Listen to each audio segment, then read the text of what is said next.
BNP ক্ষমতায় না আসলে ভাত খাবেন না এই সংকল্প নিয়ে ১০ বছর ৮ মাস ২৮ দিন না খেয়ে আছেন ৭৫ বছর বয়সী বৃদ্ধ নিজামুদ্দিন। তার এই অদম্য সংকল্প বিএনপির প্রতি ভালোবাসার এক অনন্য দৃষ্টান্ত হয়ে উঠেছে। ভাত খাইনি আজকে ১০ বছর ৮ মাস ২৮ দিন। এটা আমি প্রতিজ্ঞা করেছি আমার তারেক জিয়া বাড়ি আসবে আর আমার দল ক্ষমতায় আসবে, যেদিন কোনদিন আসে সেই দিন আমি ভাত খাবো। তো ভাতের আমার জীবন চলে গেলে পরেও আমি তো ভাত আমি খাবো না। ২০১৪ সালের একদিনে শহীদ প্রেসিডেন্ট জিয়াউর রহমানের মৃত্যুবার্ষিকী উপলক্ষে দোয়া মাহফিলের আয়োজন করে স্থানীয় বিএনপি নেতাকর্মীরা। রান্না হচ্ছিল খিচুড়ি। সেই রান্নার কাজে যুক্ত ছিলেন নিজামুদ্দিন নিজেও। কিন্তু হঠাৎ করে আওয়ামী লীগের কিছু নেতাকর্মী এসে সেই খিচুড়ির হাঁড়িতে লাথি মারেন, ফেলে দেয় মাটিতে। সেই দৃশ্য, সেই অপমান সহ্য করতে পারেননি নিজামুদ্দিন। আর তখনই মনের মাঝে স্থির করেন যতদিন বিএনপি ক্ষমতায় না আসবে ততদিন তিনি আর ভাত খাবেন না। ওই ভাতে লাথি মার সব ফেলে দিয়ে ওই যে আওয়ামী লীগের লোকজন যে আর এই মৃত্যু দিবসের এই অনুষ্ঠান আমরা করতেছিলাম, কিন্তু ওরা এসে আমাদের সেটা করতে দেবে না। আমি তখন বললাম যে আমার নারী ভুলিদের সব সরিয়ে যাই, তো ভাতের কাজটা আমি সরবো না। তবু তারা রেহাই দিইনি, থানার পুলিশ পর্যন্ত তারা মানেনি। ওই জায়গাতে আমি প্রতিজ্ঞা করেছি যে আমার দল যদি কোনদিন ক্ষমতায় আসে, ভাত আমার বরাতে যে থাকে দলে বসবে, আমি ভাত খাবো কিনা।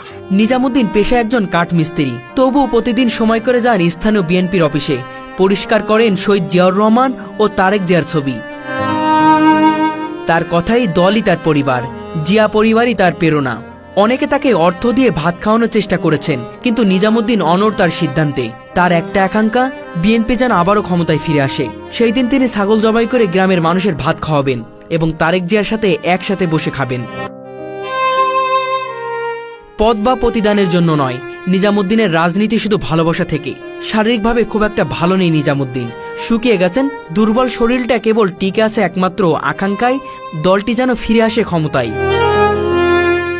রাজনীতির কতটা গভীরে গিয়ে একজন মানুষের জীবনের চালচিত্র বদলে যেতে পারে, তার একটি জীবন্ত উদাহরণ নিজামুদ্দিন। তিনি হয়তো অপেক্ষা করেছেন সেই দিনের জন্য, যেদিন তার দৃঢ়তা ও ভালোবাসায় স্বীকৃতি মিলবে তার নিজের শর্তেই, এক থালা ভাতের মাধ্যমে। সে ভাত খায়নি, এই যে সে যে কথাগুলো বলেছে যে এই যে কাঙালি ভোজে আপনার ভাত মাত লাতি বেরি ফেলে দিছে, এই কারণে সে একটা ত্যাগ মনের ভিতরে একটা কষ্ট নিয়ে আর কি ভাত খায় না।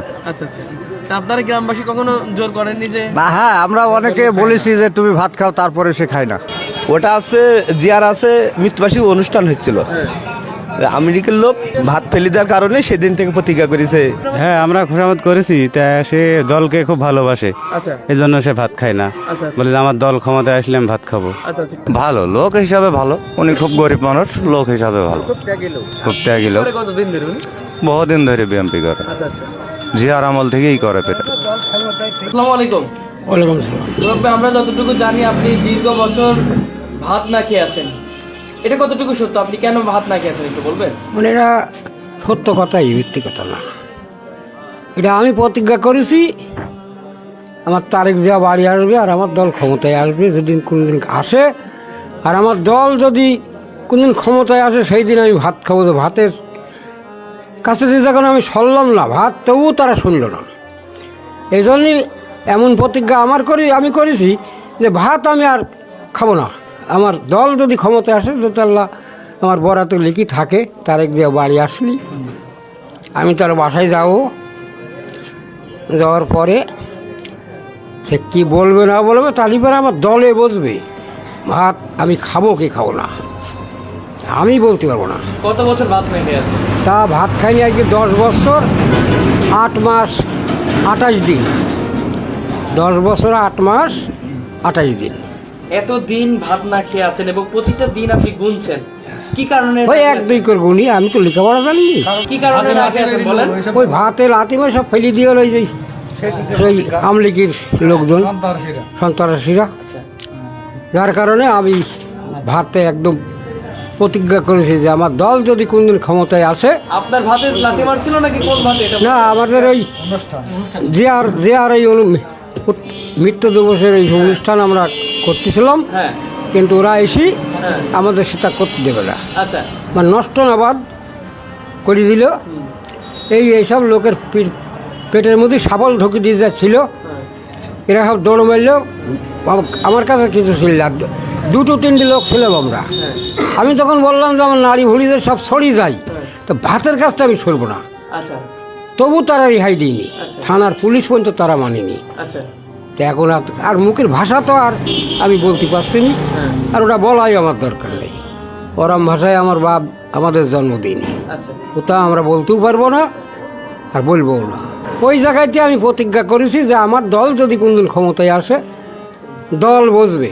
তারেক জিয়া বাড়ি আসলি ভাত আমার বরাতে যে থাকে দলে বসবে, আমি ভাত খাবো কিনা। তো দল আমি নিঃস্বার্থ দল করি, একদম নিঃস্বার্থ দল করি। আপনি যার কাজ জিজ্ঞেস করবেন সেই বলবে, যার কাজ জিজ্ঞেস করবেন সেই কথা বলবে। আমি কারো লিডারের টাকা নিয়ে দলদারি করিনি। আমি যেটুক কামাই করি, আমি কাঠের কাজ করি, টুকটাক করি, আর আমি যতটুক চেষ্টা করি দলের পিছনে আমি খরচ করি। আমি কারোর টাকা নিয়ে আমি দলদারি করিনি। তাহলে কার জন্য দলটা করেন? আমি দলটা ভালো লাগে আমি করি, আচ্ছা। ওই দলকে আমি ভালোবাসি, জিয়ার রহমানকে ভালোবাসি। আমি ওই ধানের শেষে ভোট দিই, আচ্ছা তাছাড়া আমার কোনো ই নেই। আমি বিএনপি সদস্য। এই যে 10 বছর তাদের উপর রাগ করে দল ক্ষমতায় না আসলে ভাত খাবেন না, আমার জীবন চলে যায়। পরিবার থেকে কিছু বলে না? ও কত রকম, যেদিন রুটি তৈরি না করে না খেয়েই থাকি। এমন অবস্থা যে আমার বাড়ি রাখবে না। হ্যাঁ তা মনে হয় যে তোরা যেভাবে করছিস, তা আমার যদি ঘাটে পথে মরণ হয় তো ভাত আমি খাবো না। এটা আল্লাহ যা করে আমার তাই হবে। আচ্ছা ভাত খাচ্ছেন না, ভালো কথা, দলের প্রতি ভালোবাসা দেখিয়েছেন। ভাত তো আমাদের বাঙালিদের প্রধান খাদ্য। না না, সেই খাদ্যটা ও খাদ্য আমি দিনে 4 বার ভাত খাতাম, ওসব বলি লাভ হবে না। আর আমার খাওয়ার এই গ্রামের লোকের কাছে বললে আমি কিভাবে মানুষ হয়েছি আর কিভাবে খাদ্য আমার মানুষ জানে, বলবে। কিন্তু সেই জিনিস যে ভাত খাই না, আজ 10 বছর 8 মাস 28 দিন, এ বিশাল ত্যাগ। এ আমার জীবন চলে গেলে পরেও আমি এইটি ভুলতে পারবো না। আচ্ছা, টাকায় আমার কিনতে পারবো, টাকায় আমি বিক্রি না, টাকায় আমি নিজাম বিক্রি না, আচ্ছা আমি টাকায় বিক্রি না। কেউ যদি এখন অফার করে আপনার ভাত খেতে হবে, আপনি খাবেন? না না না, আমি ভাত খাবো না। দল ক্ষমতায় আসতে হবে। দল ক্ষমতায় আসতে হবে, তারেক জিয়া বাড়ি আসতে হবে, তার কেস কিছু থাকবে না। বাড়ি আসবো, আমি তার বাসায় যাব, আচ্ছা তারপরে বাসায় যাব। এখন যদি আসলে বিএনপি আর কখনো যদি ক্ষমতায় না আসে তাহলে আপনি কি করবেন? এইভাবে থাক, আমার কোনো কষ্ট নেই তো। ভাত না খেয়ে মারা যাবেন, এটা ভালো লাগে ও না? তা হোক, আমার কোনো দুঃখ নেই। আচ্ছা তাও জানবো যে না, আমি এই দল করতে যাই আমি এই অবস্থায় আমি মরে গিয়েছি, তাতে আমার দুঃখ নেই, আমার কোনো বাধা নেই। ও আমি তাদের কাছে জোড়হাত করেছি, মাপ পর্যন্ত চাইছি। আমরা এই কথা তোমরা আর বলবো না, আমার জীবন চলে যায় যাক, তাতে এই কথাটা তোমরা বলবো না। আমি ভাত খাবো না। আমার দল ক্ষমতায় না এই যে আসা ভাত না খেয়ে 10 আশিস বছর বলো। প্রায় 11 বছর আছেন, কখনো কষ্ট লাগে না যে না না না না, কষ্ট লাগে। ভাত না খেয়েও বাঁচা যায়? আমার কোনো দুঃখ নেই। দল ক্ষমতায় আসলি আমার দুঃখ সব নিবারণ হয়ে যাবে, আমার আর কিছু চাইনি।